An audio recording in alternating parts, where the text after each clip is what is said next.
All right, so you just mentioned it, Jim, in the update. San Diego State, a really good week in Las Vegas. Back ranked in the AP poll for the first time here in 24-25. And we're joined right now by Jared Coleman-Jones. He transferred in for his senior year, and he's coming off a great game against number 6 Houston. 16 points, 5 rebounds, clutch threes, and buckets late as well for San Diego State in that overtime win. So, Jared, we appreciate you taking time here on John and Jim on the home of the Aztecs, San Diego Sports 760. How would you describe the past week for the program and yourself as you continue to move forward here? I appreciate you having me on the show. Yeah.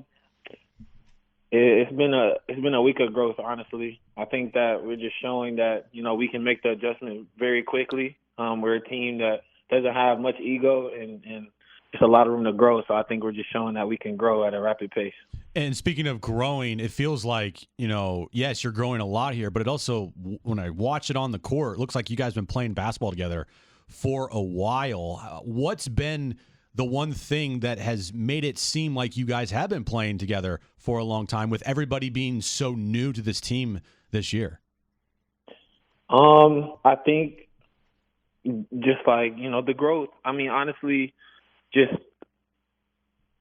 the space that the coaches provide for us, even on Thanksgiving, for us coming home and going to Dave's house for Thanksgiving meal. It's just the amount of time we spend around each other, the way we can hold each other accountable without backlash. We're just really receptive to each other. And I think the love shows on the court, and it shows making the one more or advancing it up the court or coming over to help on a defensive play for your brother. It's like, it just shows. I mean, we just spend so much time around each other, and we genuinely love each other, and we love playing with each other. So I think that's what's been showing us as of lately. Aztec fans love to hear it. Jared Coleman-Jones is with us right now, the senior forward for Sdsu. So take our listeners back, Jared. You're coming off a ton of success at Middle Tennessee State last year, all-conference performer. You had offers all over the country for Division I basketball in the portal. What made San Diego State the right fit for you?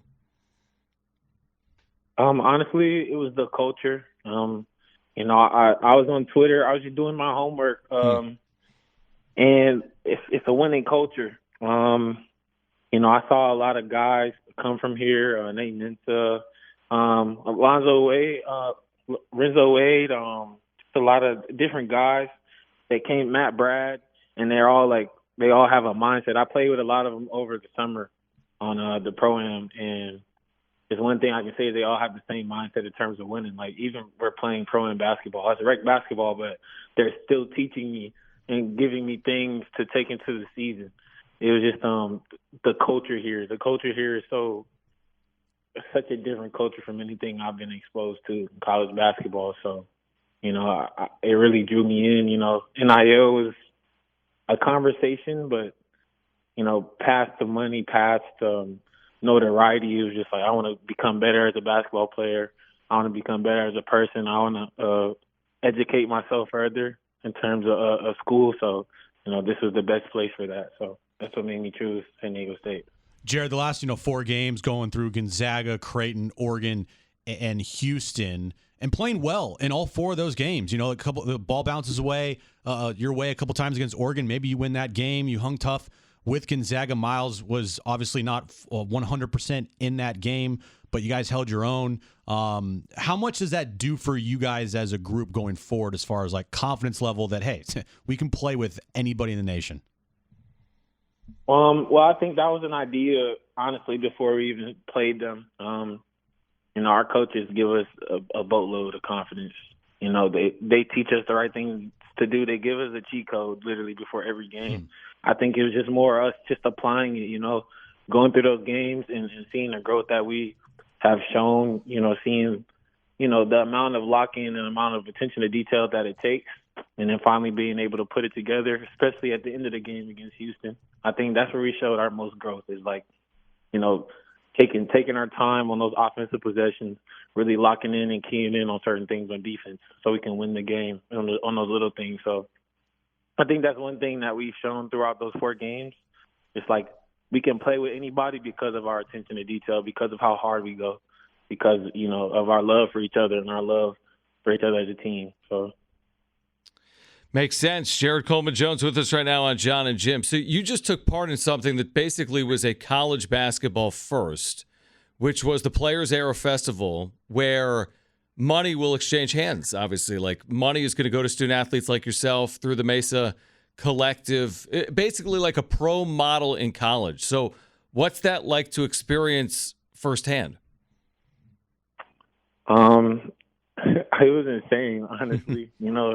Just some of the things they had set up for us, the coverage. My mom's calling me and telling me it's crazy to see me in a tournament like this. My dad was able to come out and just experience it with me. It was honestly like a playing tournament in the NBA.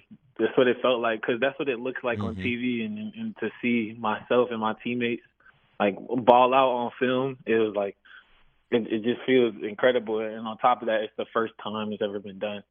So like we're literally like a part of history. So it's just a great feeling overall. Yeah, and you guys got a good chunk of change to bring back here to San Diego State and the Mesa. So playing next to Magoon Guath, as young as he is, describe how good he really is on defense, changing the game down low, being such an advanced shot blocker at such a young age that this guy is. His wingspan helps a lot, but his timing on the ball is incredible. I mean, just to have someone down there, especially when you can play as hard as you need to play on defense, jump out and pounce out. So we do a lot of switch forward. I can pounce out, and even if I get beat to the rim, I know if I keep running, Magoon's going to be there to block the shot, because hands down, he's like the best shot blocker in the country. And I knew that from like when I first got here.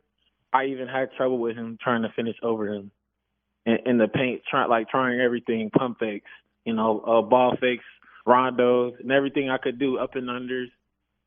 And he times it all. He just has a really good thing when it comes to blocking shots. Like, I'm telling you, he's the best shot blocker in the country, hands down.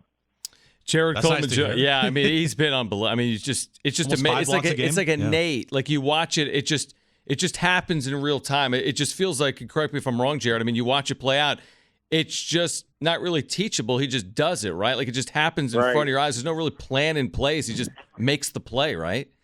Yeah, like, I'm on the court with him, so I have a little bit of better view. Yeah. Like, you can just watch you can track his eyes. Like, he knows he knows when the shot is going up. He knows when a lob is going to get thrown. He knows when you're going to try to touch it versus dunk it. Like, he just knows what shot you're going to go up to try to make. He times it up. Like, he times it. He probably knows what type of shot you're going to make before you take the shot. Yeah, there was and one. I think his anticipation is incredible. Like, and him being 7 foot with an incredibly long wingspan, it just makes it a better case for him, honestly. Yeah, I feel like even if he was a bit shorter, maybe if he was even like 6'10", he still had the same timing. No, he's been incredible. There was one shot that I think he blocked in the tournament. He was in the key, and he blocked a 3-pointer, and I was like, "What?" It was like 2 steps, and he blocks the 3-pointer. He blocked it and didn't get a foul. He like blocked it and jumped to the side, and that's all. Yeah, it's just or crazy. the one play he was all the way at the other bench against Oregon and chased down block. Yeah. It's just been incredible. It was incredible. He literally ran from the other bench all the way to the rim. That's a wingspan right there for you. Jared, one of your teammates, Nick Boyd, one of the leaders of your team, how comfortable, and we've talked to him a bunch of times, he just is like a natural-born leader, in my opinion. How comfortable is it to have him be the point guard of his team, leading you guys day in and day out? Honestly, Nick, he's about the right things. Like, there's like a saying, a lot of coaches have asked me this over my life just playing basketball, like, are you living right? So, like, are you doing the right things off the court? Are you talking about the right things? Are you telling yourself the right things? And I think Nick is one of those guys, like, he's always doing the right thing. He's always making the right decisions. He's just always doing the right thing. Like, we literally have Bible study together, and he's always talking about the right things, trying to guide guys in the right direction. He's always talking during defensive drills, so always teaching Taj. Taj is going to be an incredible basketball player for us as time goes on. And he's just giving him everything, giving him every little small detail that he can work on to become a better player. I think it's just so comfortable to have Nick here because he's really going to be able to take this team far, and we go as far as he goes because he's a maestro. So I think it's just great to have him on the court with us. Final one for me, Jared. You've played a lot of college basketball. You're probably at the point where you're touching 100 career games, maybe more than that, or something like that.